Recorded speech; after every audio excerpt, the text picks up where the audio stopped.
Welcome to the beat, everyone. I'm Ari Melbourne. Well, this late August time is typically slower in Washington. We see people come and do the visits or go look at government buildings. But right now, President Trump is seizing this time when Congress is out and many people tune out of politics to try to seize powers at the limits of presidential authority. Trump continuing to deploy federal troops in the streets, changing the look and feel of what was very recently a more peaceful, normal Washington, now with these militarized scenes. And Trump is claiming he can unilaterally fire a member of the Independent Federal Reserve, Lisa Cook, seen there with the Chairman Powell. And he's trying to tip the majority of what has always been this legally independent central banking board. This builds on the president's longer efforts to use partisan pressure against the board's leader, Powell, to try to take economic actions that would boost Trump's administration. There's more to it than that, more details, but that's the bottom line. And the Fed, of course, is crucial to the nation's economy, to trying to prevent or manage risk and even financial crashes. And while the Fed's record's not perfect on all of that, basically no one in finance thinks that it would be better or improved if it had more partisan interference, that's from either party, or a MAGA takeover, which is what Trump is trying to do here. No other president has tried to move like this. And many different presidents, of course, have dealt with monetary and economic policy. You're looking at two of them going in and out of our most recent severe financial crisis in the '08 period, separate from sort of the pandemic adjustment. That was the big one. But neither of them ever tried anything like this. Fed governors cannot be legally fired over policy, even if you're mad and you think they missed the warning signs of something as big as the housing bubble. So Trump's social media post, which is new, where he claims he can fire Cook, is itself already legally dubious, as a breakdown report from the New York Times concluded. Trump's DOJ also investigating her for a mortgage application. This was from before she took this post. There's been no charges or official findings against her. Financial experts widely view that reference as a kind of a fake, a pretext for Trump's desire to consolidate power over the independent Fed. She hasn't been charged. So until she's charged, I don't know why the president would go now, unless he's really confident she will be charged. And I don't think he knows that. When you talk about American exceptionalism, one of the key components has been the independence of the Federal Reserve. In this case, the president, I guess, is judge and jury. Without her being charged, it's really difficult to fire her because you're just basically saying, yeah, listen, she may have committed fraud, I'm firing her. History shows that politicians who mess with the independence of central banks are playing with fire. Playing with fire, that's how all of this is being covered. If other presidents thought, of course, that they could just legally shape the Fed anytime to help their administration or going into an election, they would have tried it. No other president in either party has ever gone this far. And we have looked over all of the developments for you, and it's clear Trump will have a fight on his hands. Cook says she'll keep working because Trump has no authority to remove her. She's taking him to court, which means we would expect it to be resolved there. Hard to see how courts could duck this direct clash within the federal government. The Fed also releasing a sober statement which says the Reserve will abide by any court decision and reaffirms its commitment to accountability and independence in the service of families, communities, and businesses. It is not saying, yes, sir, Mr. President, we'll just toss people overboard. It's just saying, we'll see what the courts do. That's less compliance than Trump would like. Indeed, if you think about other agencies, DOJ or whatnot, they very aggressively have done whatever Trump wants. But the Fed is different. It's independent. The wider push here is Trump's effort to gut career independence across the federal government. That was part of the hidden agenda in that Musk era, where the Musk-Trump purges were clearly about undercutting a lot of other sources of alternate power or even expertise in the federal government. Now, you might remember, we all lived through it. There was a lot of buzzwords like efficiency, but it was clear that masked the wider agenda, from ousting career prosecutors to labor statisticians to now Fed members. And these are not people who are exactly running around picking fights or even criticizing or fact-checking Trump in public. They're just giving out facts, as they do with labor data, or looking at facts and data and making decisions for monetary policy, as they do at the Fed. Indeed, it is a slow and dry enough process that it rarely makes the mainstream news. You'll see it covered more in the niche financial news channels. Now, the Supreme Court has largely allowed Trump to seize some of these powers.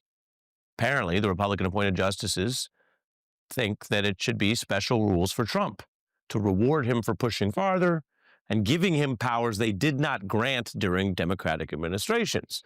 But even this somewhat tilted, MAGA-friendly court has already noted that the Fed is different, more protected, and independent. So unless somebody relents, tonight's news will tee up a court clash over this power grab. Now, you may say we've had a lot of these. Trump seems to get away with a lot. If he's not always directly winning, he is moving the ball while the courts wait and talk and think because he gets things done in the meantime, whether that is ousting people or arresting people or all the things we've all lived together in this first year of this second and more aggressive Trump administration, second term. And here's some wider context. Nobel Prize winning economist Paul Krugman was laying out the stakes of why this is both autocratically similar to some of those other problems I mentioned, but also higher stakes because he says Fed Chair Powell must hold the line. If he caves, the implications are profound and disastrous. The U.S. well on its way to becoming Turkey, where an authoritarian ruler imposed crackpot economics on the central bank, sending inflation soaring 80%. Now, we don't know exactly if we would end up in that exact economic condition, but it is well known that autocrats who seize control over their country's economies are usually a net loss. This has been studied throughout history.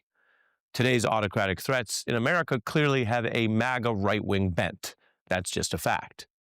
But the empirical point Krugman is making, and I want to linger on this with you for a minute tonight, the factual point is not partisan or ideological.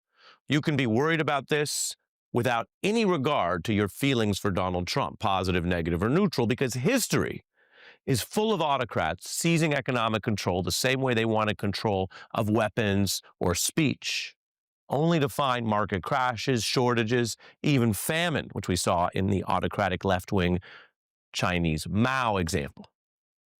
And this is taught both in political science classes and economics classes. If you read a history of the 20th century, it's a big part of the lead up to the Cold War. It has been well established a free market cannot thrive with artificial autocratic central control by one single unaccountable self-declared enlightened leader, be it Mao or Trump or anyone else, Mao being a left-wing example. That's the context for resistance from the Fed and Wall Street over Trump's longer effort here to either control, reshape, or oust members of the Fed. And the dangers to economic independence tonight aren't coming to you in a vacuum. Finance leaders often claim that Wall Street just reflects reality rather than shaping it. They think and they tell us they could be largely apolitical as long as they get what they want, which usually involves leaving them alone. Deregulation, lower taxes, etc. Well, some of them were wrong. Maybe those were talking points and they believed or knew things were more complex, nuanced. Or maybe they really believed it and Trump had to show another group of elites what so many other people have understood, which is why his approval's underwater. This Fed clash is a classic example of how even privileged, powerful people cannot just sit out a full-blown autocratic threat. Bank CEOs may not fear being personally arrested by armed agents and National Guard members, and they have wealth and power to deter that kind of crackdown hitting them personally, although it is already hitting some of Trump's perceived opponents who also have some power, from Democratic lawmakers to his former aide John Bolton, a longtime conservative Republican, whose criticism of Trump led to the president and his FBI chief advocating for Bolton's prosecution. And then there it is on Friday, the FBI going in and out of his home and office. Again, I told you it's not always partisan. He's not just a Republican. He was a longtime conservative Republican, then a MAGA Republican in that senior post for Trump. But it's not enough if you are on the wrong side of him now. That's the thing about autocratic leaders. So he's facing a crackdown that raises huge questions for the FBI and DOJ. We have not seen public evidence to substantiate the search on your screen. We also, journalistically, will keep an open mind. If evidence comes to light that suggests this is a very valid case and not just a response to Trump's public calls to punish him, we'll report that as well. But clearly big questions here, and it's not in a vacuum. Again, the theme tonight, the theme based on reality. Trump is talking up a federal probe of another Republican critic, Chris Christie, who used to also be a federal prosecutor. He's pushing smears and legal attacks on other Democrats, including this sort of thin, paperwork-driven claim about mortgage fraud being raised against more than one perceived opponent. But the bankers and other elites are also seeing how fast an abuse of power can at least upend their work financially, smashing the Fed's independence in a way we haven't seen since its founding over a century ago. That's within this first year. Is it just going to slow down, cool off? I don't know. Have you been paying attention? Does Wall Street understand this man who they have helped give so much power to? Because Trump is demanding power over private companies' hiring and recruitment policies, whether they use DEI or not, something that in our free market companies should decide for themselves. And now, again, you might have missed some of this with all the news going on and living your summer life, but the Trump administration wants to buy up private companies so this administration can exert more control. So for executives who thought the pressure would be put on others, they are quickly learning more hard lessons. This administration taking, for example, a whole 10th stake in the giant chip maker Intel.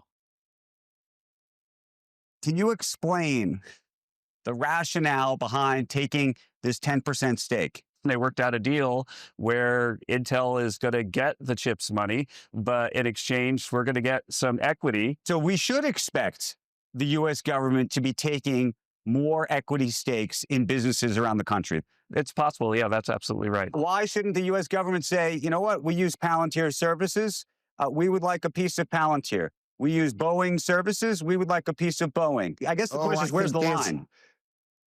Oh, there's a monstrous discussion about defense. I mean, Lockheed Martin makes 97% of their revenue from the U.S. government. They are basically an arm of the U.S. government.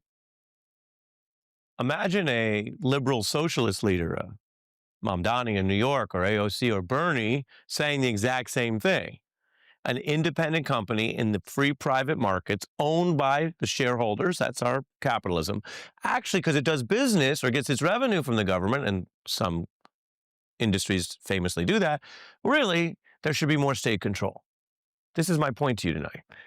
So much of this goes through the partisan lens that people have a hard time actually realizing when it's a problem. So forget whether you like MAGA or not.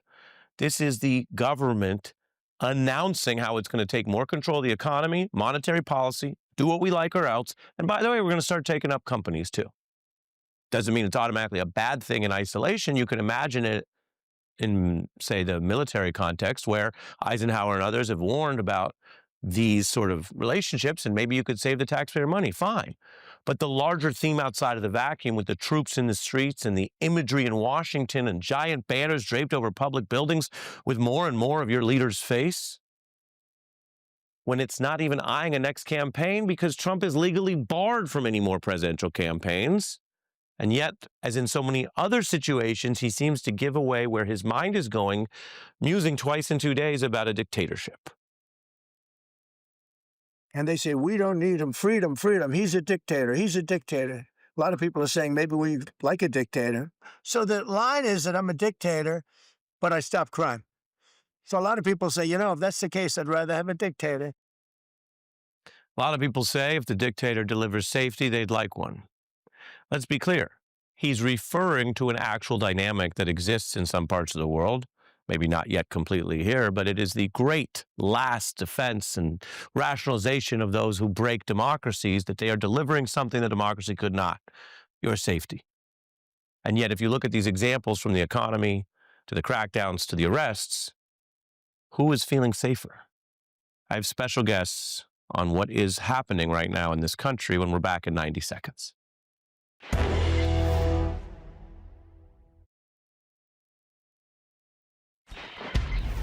We are joined now by Emily Bazelon, legal writer with the New York Times Magazine, and Chris Hughes, chair of the Economic Security Project and author of Market Crafters, the 100-Year Struggle to Shape the Economy. Welcome to both of you. You've both been here in your respective fields. Tonight they intersect. And so before we get to why anyone should care about this attack on the reserve, I wonder how you see the economic efforts at consolidating power in concert with all these other legal examples mentioned. Right. Well, you see here the president taking advantage of any opening to expand executive power. The Supreme Court, I think, was trying to send a signal in May that the Fed is different from other agencies, has more independence from the president. But they did it in a way where they did not shut the door to this kind of challenge. And so Trump is saying, I'm calling your bluff, right? You said that I could fire all the heads of other independent agencies. You seemed to carve out an exception for the Fed, but you didn't really explain why convincingly. And it was kind of an aside in a very short order. So now I'm going to test that and see what I can get away with. And the question is what the courts say next, and especially the Supreme Court. And why do we care? Well, I mean, first off, it's clear that this is illegal and entirely unprecedented. I mean, Trump is asking the Fed to kneel and take orders from his administration and attempting, presidents for a long time have tried to threaten not to reappoint. They've even leaked information. They've bullied in public, but they've never tried to fire. And this matters because it affects the pocketbooks of every American family. And just today, we're seeing the dollar weaken. It's down 10% over the year. We're seeing long-term borrowing costs increase. So the practical effects of this are less purchasing power for every single American and higher mortgage rates, higher car loans, higher student loans. This has a very real and concrete effect, not to mention the concerns about the resiliency of democratic institutions and the central bank itself. Right, which are not nothing. So it's layer cake. But Chris, also help us understand, again, if you're just doing your job and maybe you put something aside in retirement and that's sort of your level of engagement here, what does it mean if this president or any president had full control over federal monetary policy? In other words, Trump's argument is, hey, if I can make these calls, I'm going to figure it out for me. For over 100 years, the concern has been that presidents looking at short-term issues or elections are not the best way to do this. So tell us why. Why exactly. Because presidents want to goose the markets a lot of the time. They want on their watch for unemployment to go down and prices to be stable. Well, here's the thing. They push for looser and looser monetary policy, and that might be good in the short term. But if prices go up in 3 or 4 years, that's bad for all of us in the long term. So because they are so short-term focused, we have this agreement that we need a central bank, which has a clear boss, that's Congress, not the president, to be insulated from the executive branch and be able to make its decisions on its own. So these governors have 14-year terms, and that has been in the statute for well over a century so that they can be judicious with their monetary policy. And over the long term, they have been. We've had price spikes in the past few years, but for the most part, an independent central bank has kept the dollar strong and stable, and we need it. I showed the legal history of other countries' leaders. Paul Krugman made one example. I showed Mao not comparing, for example, the use of police powers. Mao was a much more murderous leader than anything we've seen here.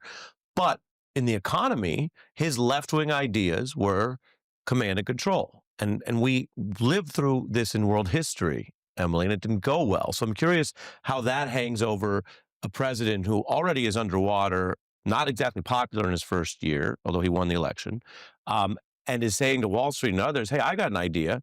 Let me go a little more Mao. I think it's all about this idea of the short term, right? The sugar high metaphor helps me when I'm thinking about the points Chris was raising, that Trump can do things that juice the economy in the short term, hope that that satisfies people, that Republicans win the midterms or do better in the midterms as a result. It's good for him politically. And then you worry about the long and the medium term later. And the idea that part of the president's job and the government's job is to be the steward of what's good for the country in the medium to long term, it's just out the window. That's not how we think about politics anymore. And it feels to me like this is all part of that story. And then with Bolton, with Lisa Cook, you go after people with the thinnest of allegations, but you smear them. You make the story about these allegations that you haven't proved, and you use that to do what you want. Yeah, and I'll say personally, when it comes to a sugar high in your own life, I'm all for it. I'm going to be honest with you. Over the weekend, I skipped lunch and had a giant cinnamon roll instead of lunch. And I felt good at first, then I felt worse later. Then it was like 4:30, do I eat? I waited and then had a normal dinner. Right. TMI, maybe.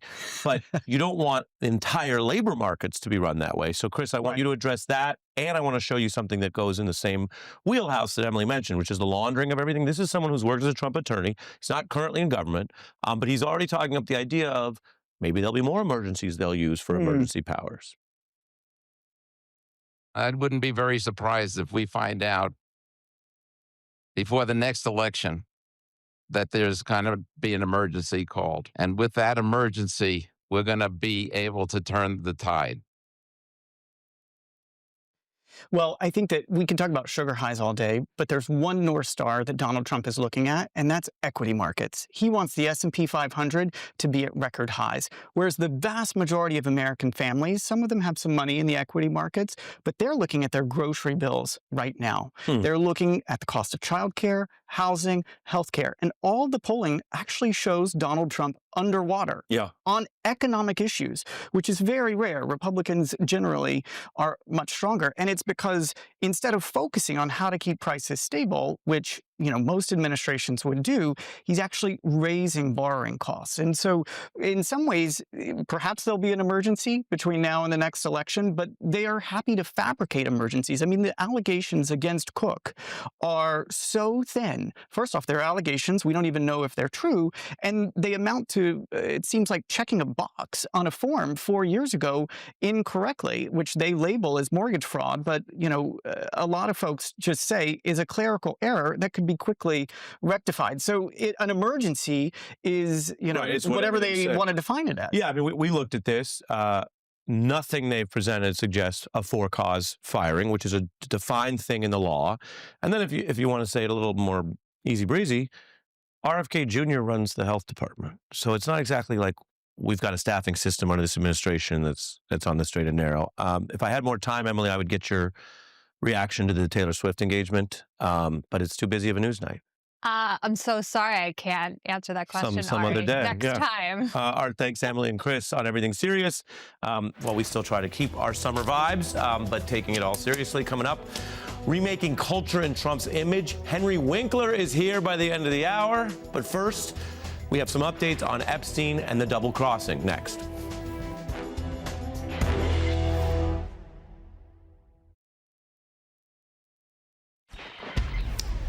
There was a time where a lot of Trump allies and Republicans said, look, the Epstein thing will eventually die down, then it's late summer, and by the time you come back from congressional recess and Labor Day, people will have moved on.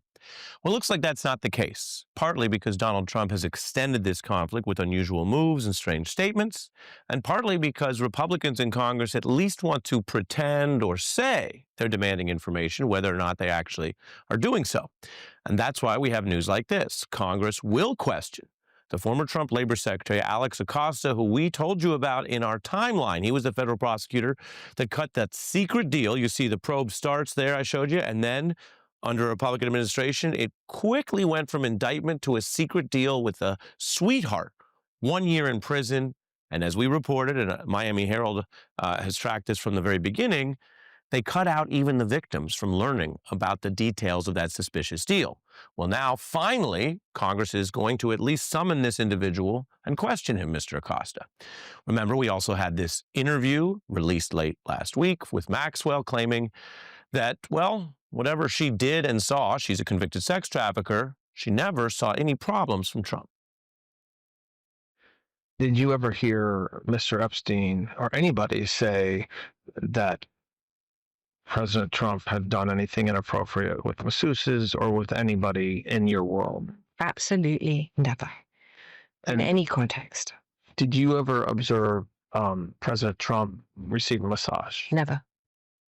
You don't have to be a legal expert to wonder what the heck is going on there, where a sitting member of the government that prosecuted her as both a sex trafficker and a liar, winning those convictions, is now saying, oh, okay, never, never, never, as if she is credible. The person who was not a party to that interview is the effective prosecutor who won Maxwell's conviction, Ms. Comey, who was recently ousted by the Trump administration. The interview itself was unusual, but if you ever were going to interview a convict for any reason and you had the prosecutor around who knows the case better than anyone and won it, well, you might have them involved. That was, of course, suspicious. Then there was the discussion of the 50th birthday letter that Trump allegedly sent to Epstein. We showed you that as well in our reporting. The Wall Street Journal first broke that story. We should note Trump both denies it and is suing over it. Here's the exchange. Do you remember one way or the other whether President Trump submitted a letter for his 50th birthday? I do not remember. And the article that references the letter talks about so it's like either a picture of a naked woman or something like that. Do you have any recollection of that? I do not. That question was odd in the sense of, does the DOJ have a reason to think that she was involved in the birthday mail? But I don't remember is not, it didn't happen. The letter is at the center, of course, of another subpoena because, as I told you, the news continues. Here's the AP covering how even congressional Republicans say if there is such a birthday book, they want it, and they're using their powers under law to get it if the Epstein estate has it. As for the infamous lists, remember we showed you here, Trump vows declassification, and then his AG claims that she had the client list, then took it back. Pam Bondi, the sitting attorney general, clearly saying something false. As for Maxwell, well, she undercuts the Bondi claim that it existed, saying there is no such thing. So, there's been a lot of conversations about whether Mr. Epstein maintained like a list of people, like a book of famous people that he knew, it's called a black book or a client list or a list. Did you know of the existence of any such list? There is no list. We'll start with that. The genesis of that story, I can actually trace for you from its absolute inception, if that is what you're interested in. Again, there is a big difference if you're getting accurate testimony from someone saying they didn't see the list or weren't involved with the list to the sweeping claim there is no list. We don't know if there's a list. We know the Attorney General claimed there was. This has been a matter of great dispute. But legally, when you're doing this kind of investigation, if a defendant, now deceased, had some secret incriminating list, it's entirely possible that other people around him who knew about some bad things didn't know about that. So, while all of her statements as a convicted sex trafficker seeking preferential treatment are suspect, her sweeping claim that there is no list is a reminder that she seems to be doing a lot more than she can accurately say, which is why this isn't very valid testimony in any legal sense, a point that other investigators and congressional Democrats have made.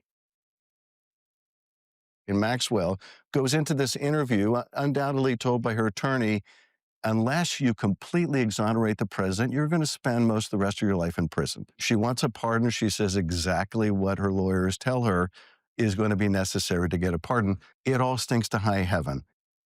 In that sense, while this may be a charade, it is one with implications. One of the victims' rights attorneys, who represents over 20 Epstein survivors, says many view the encounter we just played you the audio from resembles a carefully scripted and choreographed dance rather than a, quote, interrogation of a convicted felon and accused perjurer. There is a lot in those tapes, just like there's a lot in this story that's likely to continue for some time ahead. And we have a veteran journalist who's been reporting on this long before it had all this political heat when we return.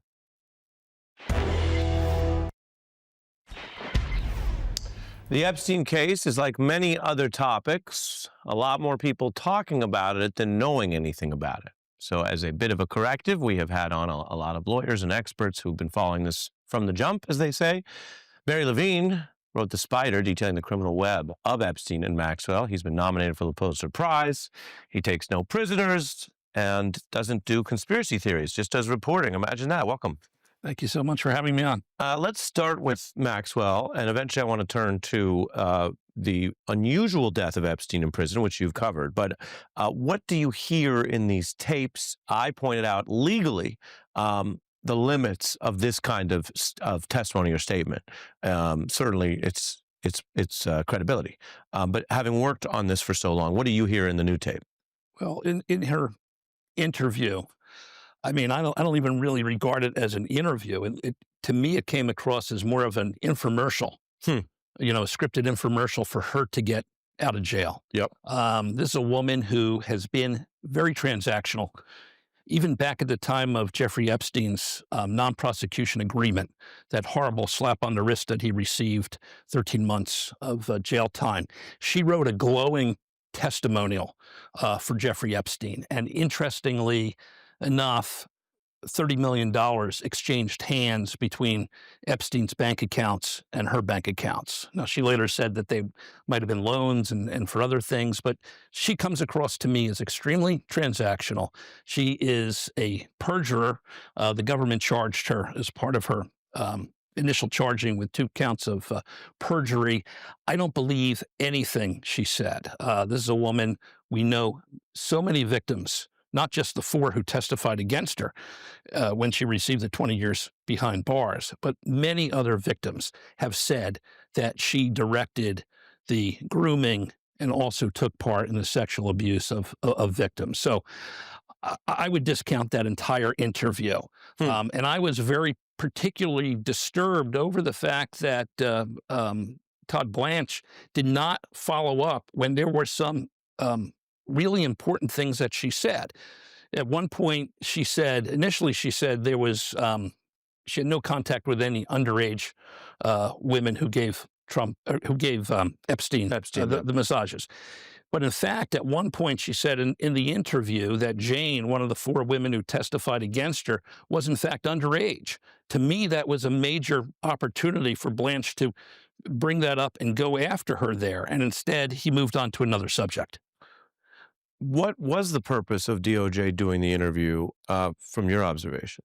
Well, I think it was politically motivated in the sense of primarily setting herself up over the fact that she was not going to make any type of negative statements against President Trump. Right, and To so me, they locked that in. Yes. And that itself is improper. That's not the role of the Justice Department. No. Let me show you an exchange that it doesn't necessarily go one way or the other on Trump, although it was his Justice Department that oversaw the prison at the time. No sense that he would have personal knowledge of what was going on any given night. Yeah. It's not really how BOP usually works.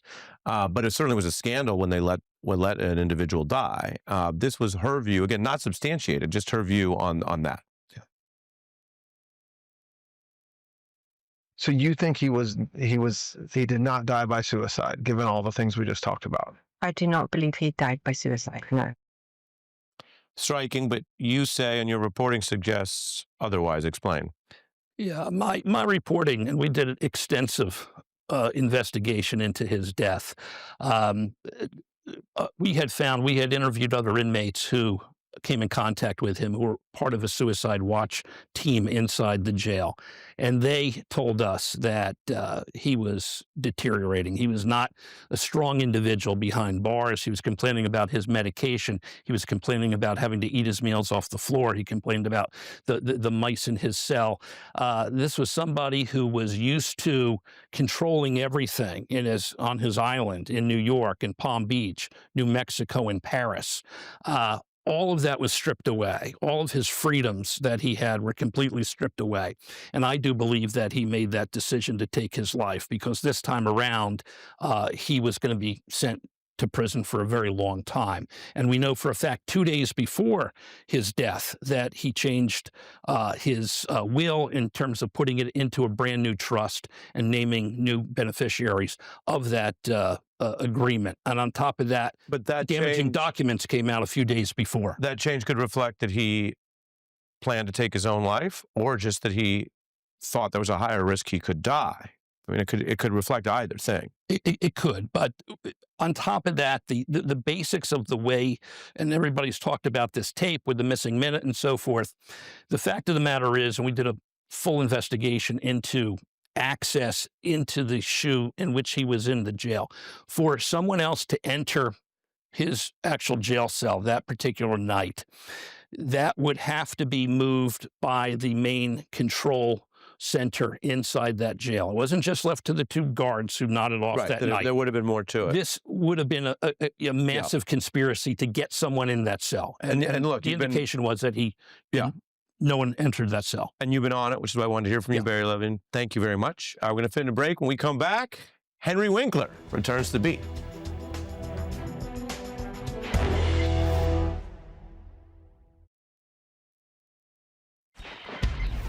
Politics and culture have always interacted. In this MAGA era, we have a president trying to control culture, and I'll get to that in a moment. But I want to reflect on some aspects of pop culture that America has always enjoyed, that's even unified us. Take Happy Days, or the other unforgettable characters we know from Henry Winkler, the Water Boy, or one of my favorites, Barry. 'Twas the night before Christmas, when all through the house, not a creature was stirring, not even a mouse. Can you dig it? You make me so sick. Your entire havoc-inducing, thieving generation disgusts me. Did you love my daughter?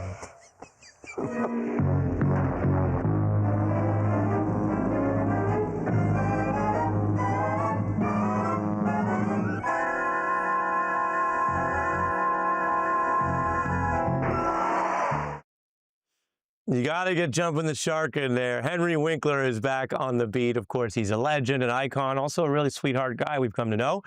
And he's a best-selling author. His 14th children's book is out, Detective Duck, The Mystery at Emerald Pond. Welcome back. Thank you. I'm so happy to be here. How you doing? I'm really good. I was just remarking when you sat down, you look great. Thank you. Growing up the way you did, you grew up in front of America. You know what? I got at the Fonz when I was 27, and it has been a 50-year journey. And does it make you feel younger or older, or is that the wrong question? You know what? It makes me feel proud because I'm still at the table. I'm going to show you yes, the president. The president of the United States? Yeah. Yes, President Trump. He admits why he wants to take more control of Hollywood, of pop culture. Right. He is one of the most anti-First Amendment presidents in history. That's a documentable fact. Right. Whether people think that's good or bad in our grand American experiment is up to them to decide. Absolutely. But he wants to censor, and he wants to control, and he only wants Hollywood if it goes his way. Right. Here's what he said about taking more control of these historic Kennedy Center honors. Okay. The Kennedy Center honors have been among the most prestigious awards in the performing arts. I wanted one. I was never able to get one. The hell with it. I'll become chairman. And I'll give myself an honor. If you like him, people find that funny. Yes. If you don't trust him. You find it funny, too. But it's a bit concerning. I mean, this is why. It is concerning because he can. It's concerning because the fact of the matter is we live in a great country, and this country has been amazing to me. I am an American, I'm a man, and then I'm a professional. Yeah. And people still say to me on Twitter, stay in your lane. And my lane is being a man in America. My profession is being an actor that I'm so thrilled I get to do. You started in the 20s as the embodiment of cool. Yes. Was that a character, and did that it help? Was acting. Did it help you channel being cool over the years? You know what? It did not, because when I was out of my jacket, I was still the bowl of Jell-O Henry. When I was on the set, I was able to call up the Fonz. Yeah. But I couldn't live the Fonz. Yeah. Which I guess goes to, especially when you have an intense character, or a character who's seen a certain way. Right. Trying to stay that cool is pressure. Well, you couldn't. And I couldn't live up to him, even if I tried. You know, at that time I smoked a lot of cigarettes, and somebody said, "Don't you feel like a pressure?" And I went, "No, I don't, because I cannot live up to who people want me to be. I can only be who I am at the moment." What's changed in acting and theater for you over your particularly long run? I am better because I am more mature. The technology has changed, but until AI completely takes over and destroys us, only technology has changed. You need the writer, the director, the producer, the designer of the set, the cinematographer, the man who makes avocado toast on the set, and the actor. You need the humanity in order to, our job as actors is to be a mirror for society to see themselves. That's our job. What about these rumors? I hate to bring them up. Go ahead. That AI wrote Detective Duck. But I know they didn't, 'cause I was in the room. I was there. I'm kidding. People take me seriously sometimes. Oh yeah, I see. It wasn't. But it's okay because I wrote them. Yeah. This is the third in a series. We just finished the fourth, which will come out in a year. But this third, she is a detective. She dreams about being a detective, and she's also an environmentalist. And she wants to be a rock star. And the only duck on the planet whose father is a beaver. Really? Yes. Wow. The magic. Oh, that's writing. not Hollywood. That's not AI imagination. could not have thought that up. Well, they say AI is coming for screenplays, though. But I'm sure that's true. But here it is. This is I don't mean to be so cynical, but I believe that AI will be very good, like maybe in a medical thing that it will help discover. Well, it's already doing mammograms better than human eyes. Okay, there you go. But to me, I go back to the film 2001. Oh, how? At the end of the script, the man says, "Hal, would you open the door, please?" And Hal says, "I don't think so." Yeah. I think "I don't think so" is coming. As you may also recall at the end of that film, I didn't know you were going to bring it up, when the human is appealing to what looks a lot like today's possible AI. Right. Hal. Right. And saying, "I need you to open the door." Yes. And in the film, someone's going to die if he doesn't. The AI says to him something to the effect of, "It will not be productive to continue this conversation." Wow. Chilling. Yes. More chilling just now than it was when I first saw it. I love having you. Henry Winkler and the Detective Duck series is out now. Go check it out. Thank you.